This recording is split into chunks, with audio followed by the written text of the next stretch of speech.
everyone, it's Jen from ThriftyGrl.com, and I'm here today to talk to you about a popular topic that's becoming increasingly popular over the past couple of years, which is to grow your own fruits and vegetables.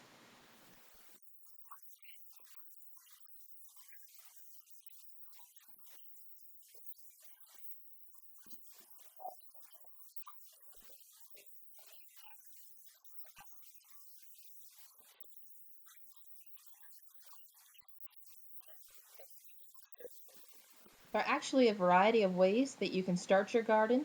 You can actually plant it in the ground or box plant, or you can go ahead and hang it. And I do like to do the gardening by planting in the hanging baskets. Now there are a variety of ways to do it. I know a lot of people actually like the topsy-turvy. However, the problem I have with the topsy-turvy, sorry topsy-turvy inventors out there, but I just feel like they're expensive. Even on sale, you can get them for $7, but I still feel like that's too much money. So just follow through with me. I'm going to go ahead and teach you how to bucket hang all of your fruits and veggies, how to, do it for less money, and how to be successful at it.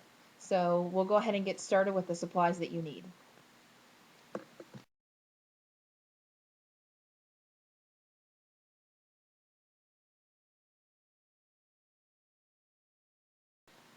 You'll also want to pick yourself up some good plants. Now, depending on what part of the season you're starting, whether it's now, we're kind of late into the summer, or whether, you decide to wait to do this until next season, here's what I've noticed. If you do it at the beginning of the season, a lot of stores like Lowe's and Home Depot will want to bring you in.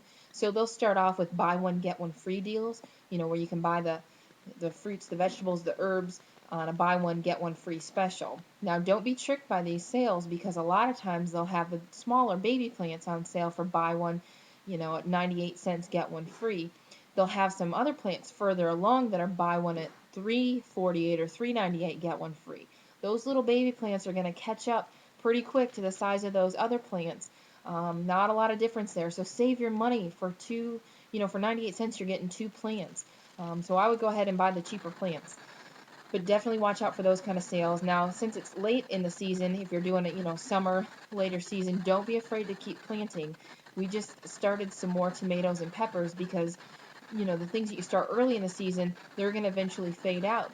But we want to continue to harvest, our tomatoes and our peppers into the late season. That's why we went ahead and bought. And a lot of things are on clearance right now because not a lot of people tend to be buying. So just keep your eyes open for good sales. You should not be buying a lot or having to pay a lot of money for those plants, okay?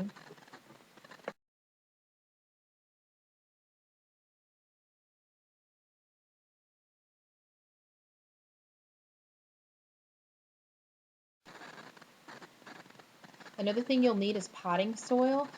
You don't have to spend a lot on this. I mean, some people, they like to get the enriched kind with Miracle Grow or whatever. I'll be very honest, a lot of times that Hyponex potting soil goes on sale at Walgreens or CVS or wherever, and you'll have that coupon. It'll be like 89, 99 cents for a 3-pound bag.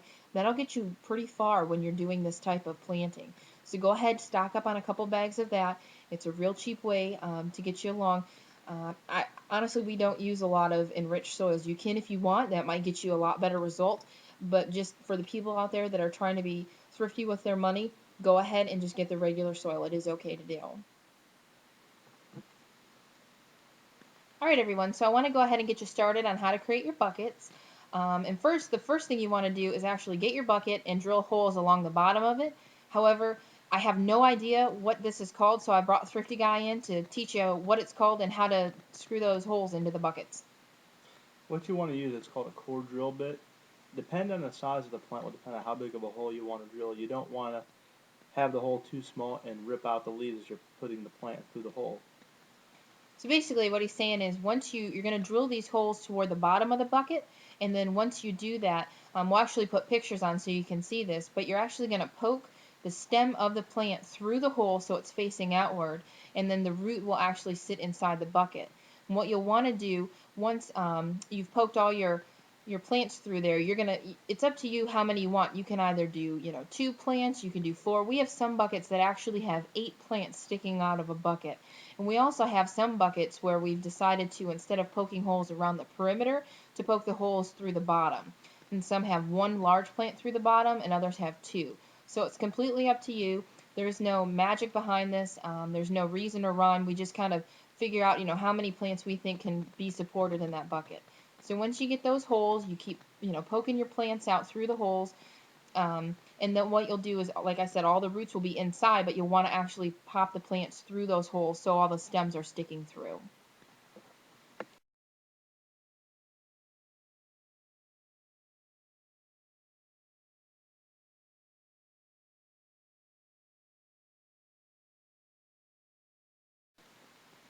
All right, so Thrifty Guy's left the building. He just wanted to go ahead and tell you, how to actually make those holes in your bucket. So once you've actually determined how many holes to make, you've got your holes made, and you've poked your plants through, the next thing to do, you want to wrap a moist towel, a paper towel, around each root so that it keeps your soil from washing out of those holes every time you water. And I've been taught that because if you go ahead and you're watering your plants, you don't want to be losing your soil out of the holes in the buckets.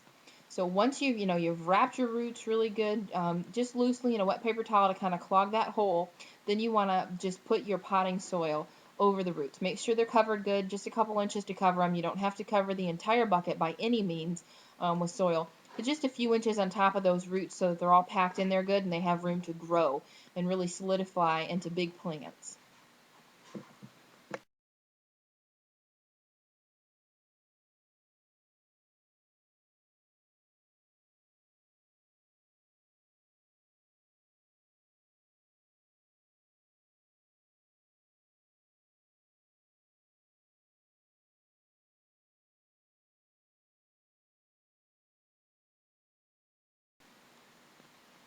There's really not a lot after that. You've made your buckets, you've put your plants in there, you've added your soil. Now you just want to hang them on your hooks, make sure your hooks are steady in the ground, and then obviously make sure you water pretty much every day, especially if you're in the south like we are. It gets so hot. It was 103 degrees here the other day. So you want to make sure that you're watering. I've always been taught by my family who, they're a bunch of growers. You don't want to water when the sun is up. A lot of people make that mistake. It can fry your plants. You want to do it when the sun is down, like, early morning or, after the sun has gone down in the evening. That's definitely the best time to be watering the plants. Give them a really good drink every night. Make sure they're well hydrated, and they will definitely repay you.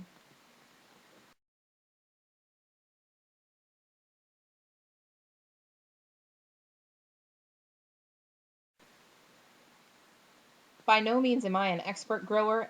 Like I said, I can barely keep a house plant alive. However, this is just a way that, my mom has taught me how to hang my tomatoes and peppers and everything, and it very much works for us. Now, we do actually have potted herbs such as basil and cilantro. That works very well too. We just have a big planter outside, and we plant our herbs in there as well, and a couple of peppers too, the ones that we don't hang. There's no method to our hanging. We've tried everything from okra to bell peppers, um, and then we also do our tomatoes and our hot peppers, and they all hang very well. But with your herbs, you want to pot them, as well as our mint. We got a mint plant once for like $1 something. We put it in a pot, which, embarrassingly enough, I did not take it out of the environment last year. It was out all winter long. It never died. Mint, I've always been told, that will take over your yard, and that is so true because that mint is going strong. I only paid $1 for it, and this year it has just overgrown that bucket again. So if you can get yourself a mint plant, you like to make tea, mojitos, whatever it is that you like, that mint will definitely pay you back. But also the herbs, the basil. We just bought one basil plant, and it's just overgrowing our planter out there. So definitely it's worth it. You go to the store, you want to buy a fresh herb, it's like $2, $3 just for a couple stems, and they rot in your fridge in what, a couple days. You go outside, you have your fresh garden growing, and it's just such a good experience, and it's so rewarding, especially when you can grow something that you got for a couple cents, and then it's just giving you all of this lovely bounty at the end of the growing season. So anyway, I hope this was very helpful for you. Like I said, by no means am I an expert. Maybe you can share some of your tips and ideas with me. I would love to hear them. Email me at jen@thriftygrl.com. Just send your ideas in.